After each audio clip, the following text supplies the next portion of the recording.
Ladies and gentlemen, welcome to this special event. Please welcome the man on my right. He is a somewhat strange individual. 40p? Rip off! But he has optimized the sport in many ways to create outstanding entertainment. He is...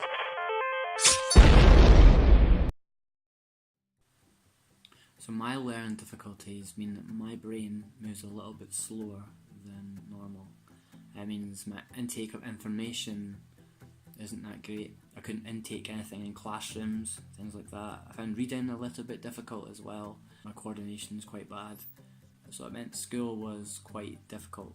I got taken out of maths class and put into the special unit. When I got put in the special unit, I didn't do any maths. I did more kind of like English type stuff, which did help me in my writing in later years. But when you do explain to people at the time, or when I did explain to people at the time, they didn't quite have a good understanding of it, and I still find that today, apart from those closest to me, not many people would understand why I can't do certain jobs.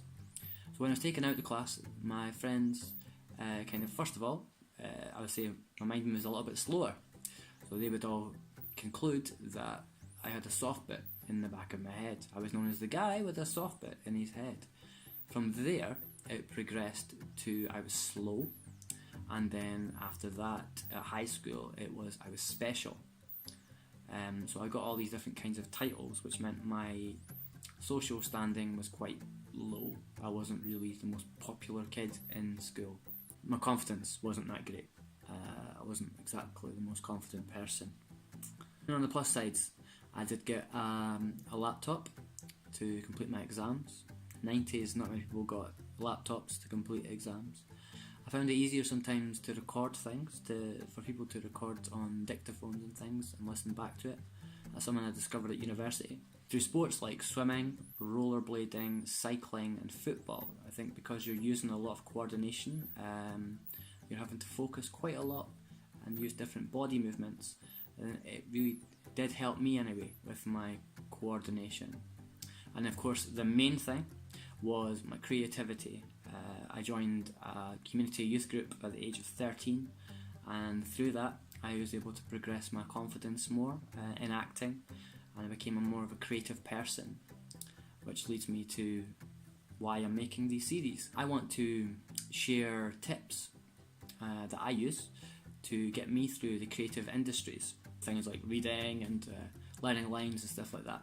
So I'm going to delve into that a little bit and show you the tips that I use to try and get me through, to try and not let my learning difficulty hinder me too much. If you have any experience of learning difficulties or even any of the things that I've talked about, even not remembering a shopping list or anything like that, feel free to leave a little comment down below. I'll leave some of the links for my acting works as well, so you can see where I actually come from. There isn't that many videos about learning difficulties I've noticed on YouTube, and that's why I decided to make these. And also feel free to subscribe. Remember and click the bell at the bottom so you do get the notifications of when I do upload. But for now, I hope you have a lovely day and take care.